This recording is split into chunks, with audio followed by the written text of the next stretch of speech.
Hi, this is the second semester of the final year project presentation. My project is supervised by Professor Liu Xiaoqian and is sponsored by Digital Mobile Company.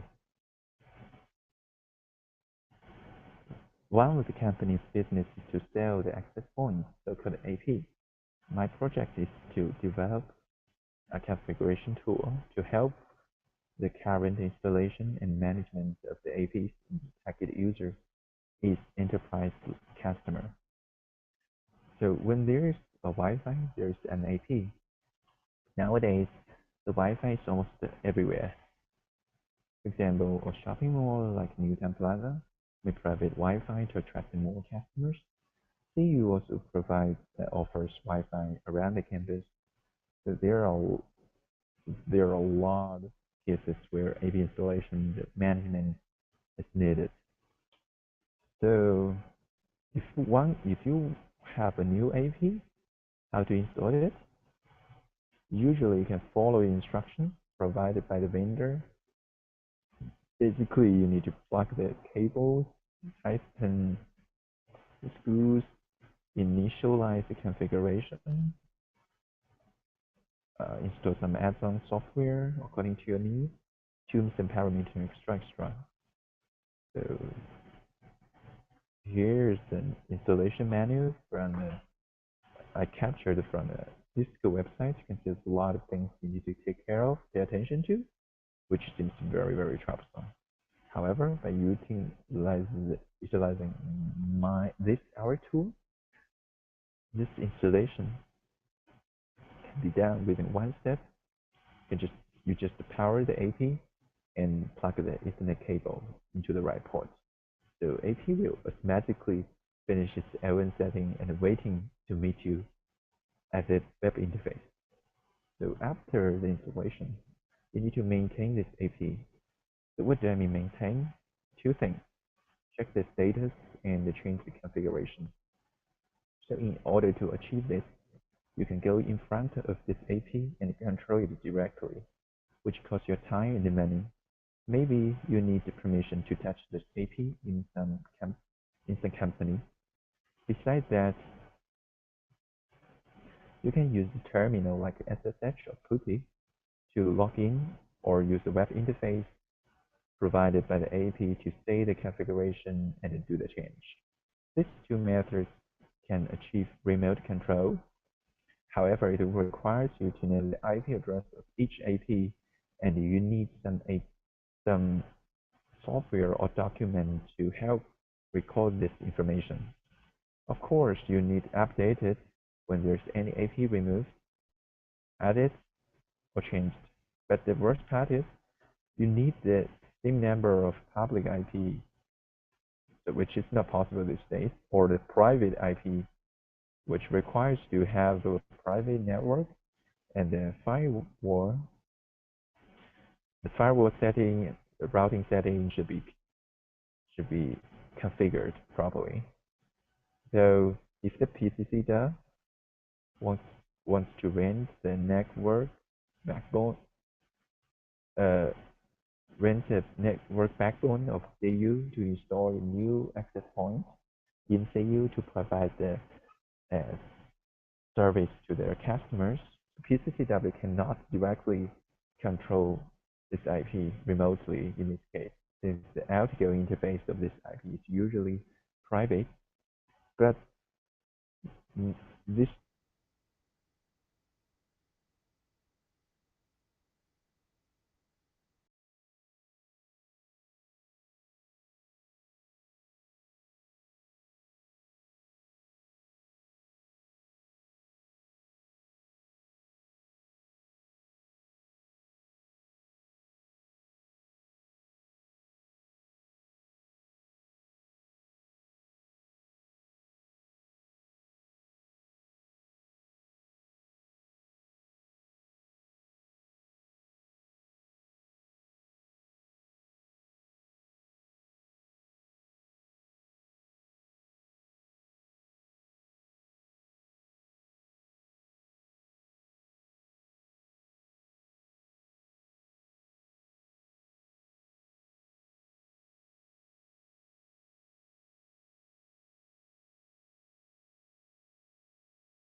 So let me explain the following part of complaint by the demonstration.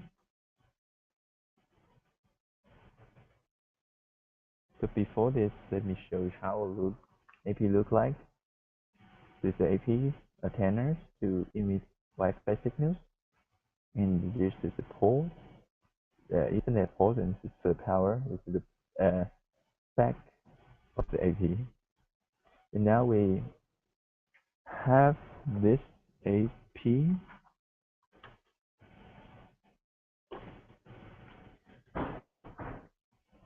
Now here we go. We have no AP connected. So in this case, now we plug in this AP, this one.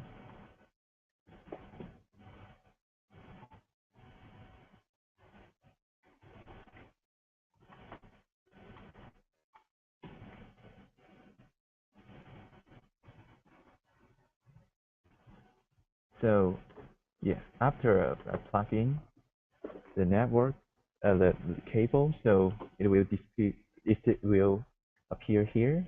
It's just so this is the whole thing of installation. Just power it up and plug in the cable.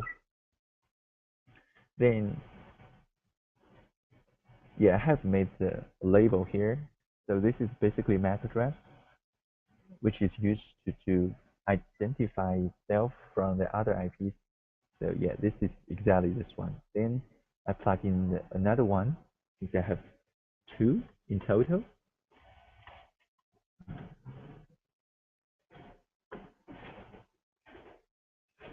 Okay, you need to also wait for a moment. Here we go. So the other one is like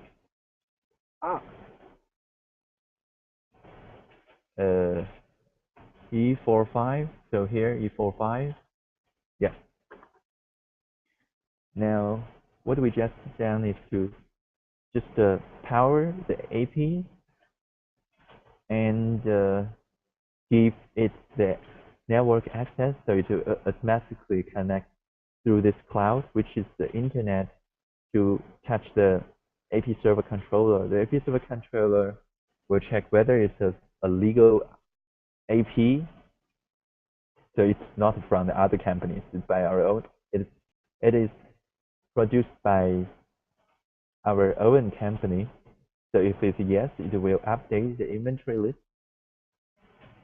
update this database. So when the user uses the web interface, they can display this AP. So instead of just disable, it's just display the AP. Can say whether it's interface enabled, the channel is SSID encryption key. So this extra kind of stuff. You can also do some change. For example, we use there's a lot of things. This SSID for is a lot of 3. We just change it to 1, 3 now. And also we want this 2xxx to has no passwords. You can see if I connect it, it will use a password. So I just set it here, update it.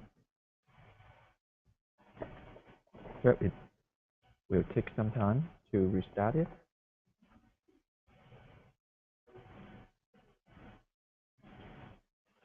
Okay, here we go.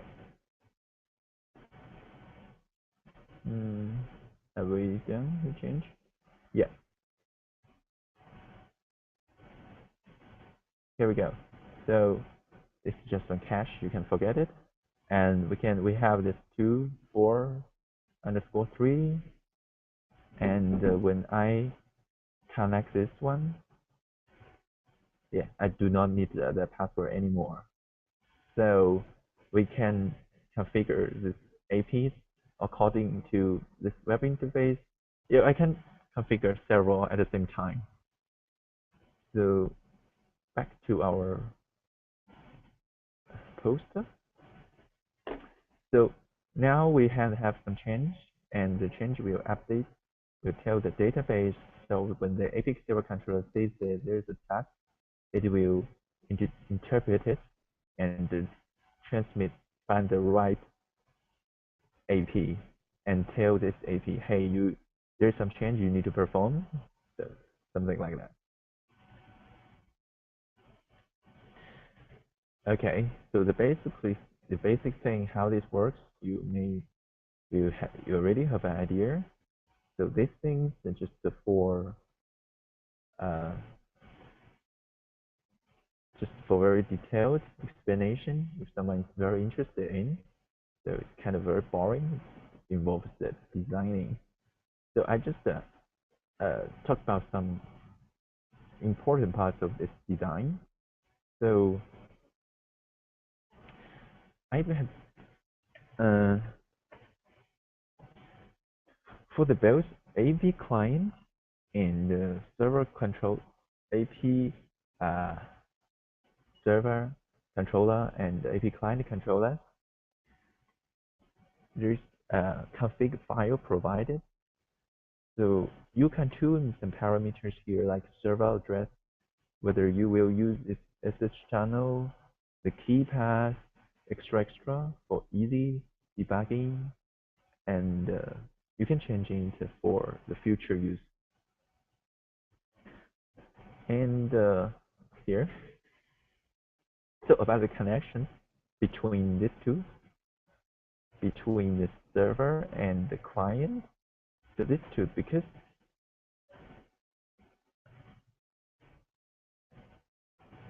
this two is actually utilize the SSH channel to communicate. Why?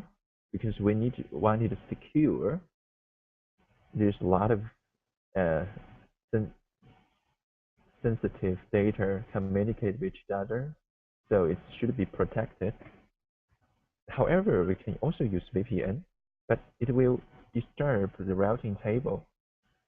So some traffic may route through this VPN channel, leading to data loss.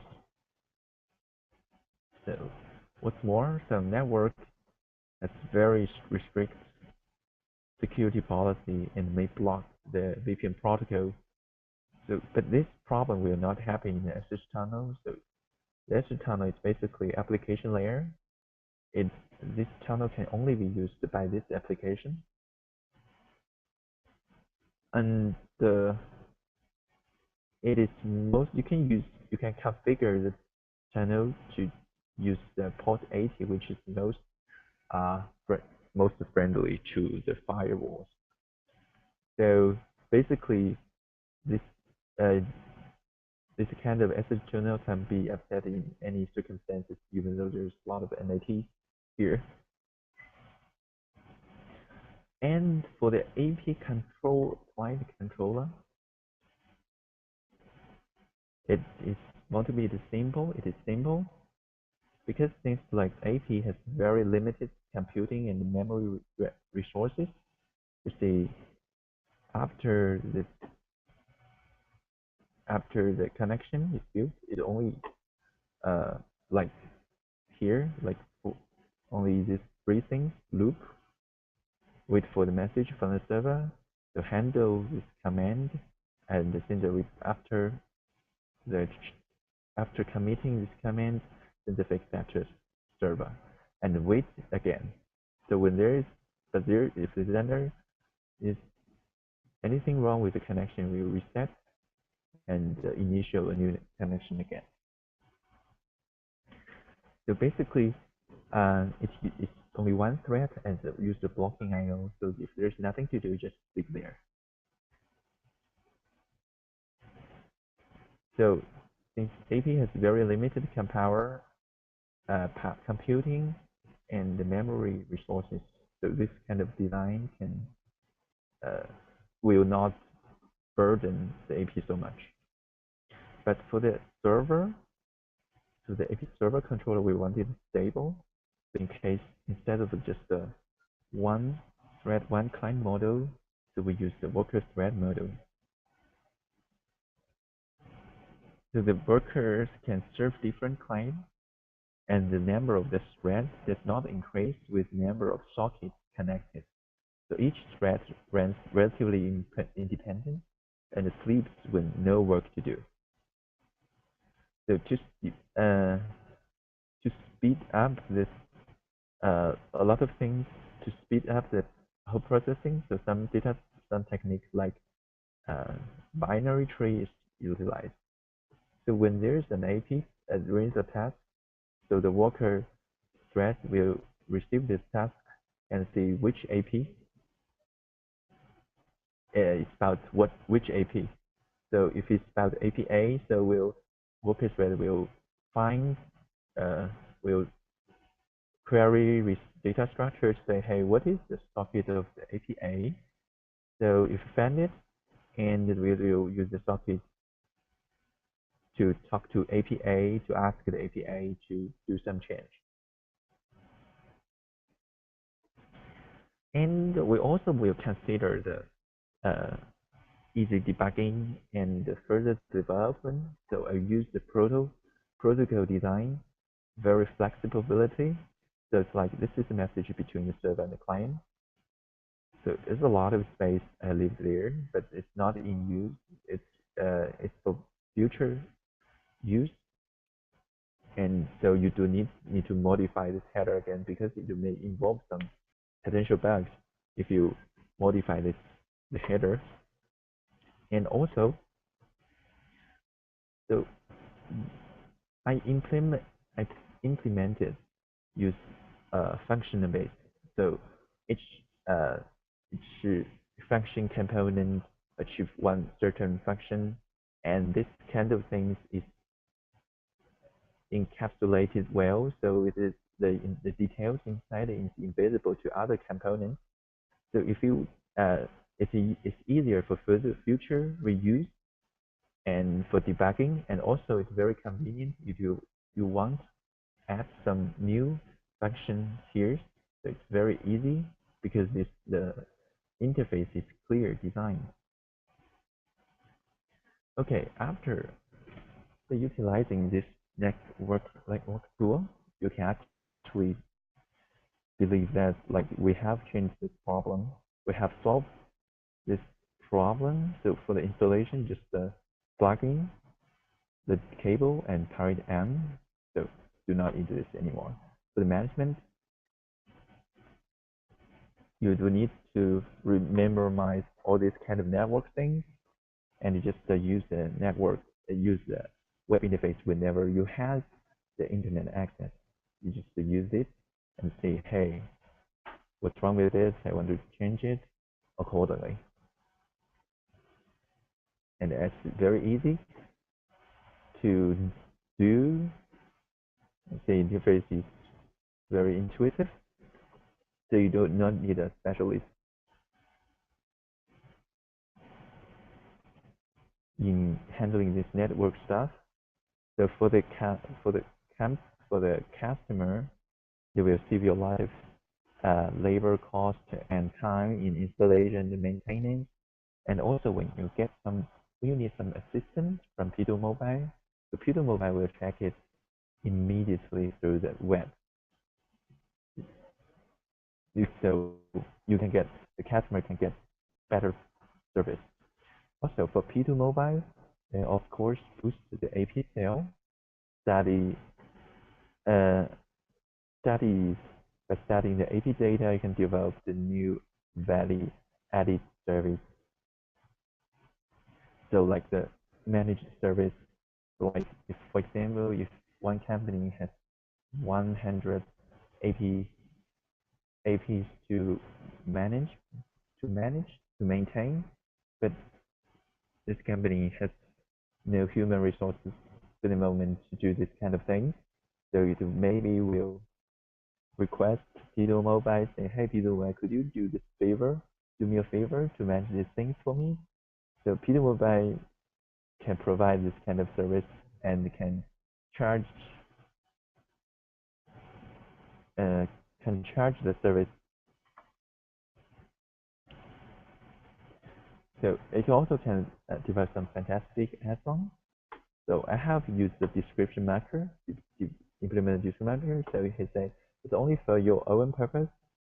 The shopping mall is for FYP use, just update it. And this is location, the map.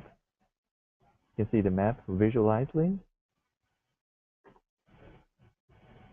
Of course, you can see whether it's come from for easy management, but there you can also build some fantastic add-on like simultaneous operation warning. So if you like me and my colleague are, are both for handling this kind of things, the AP.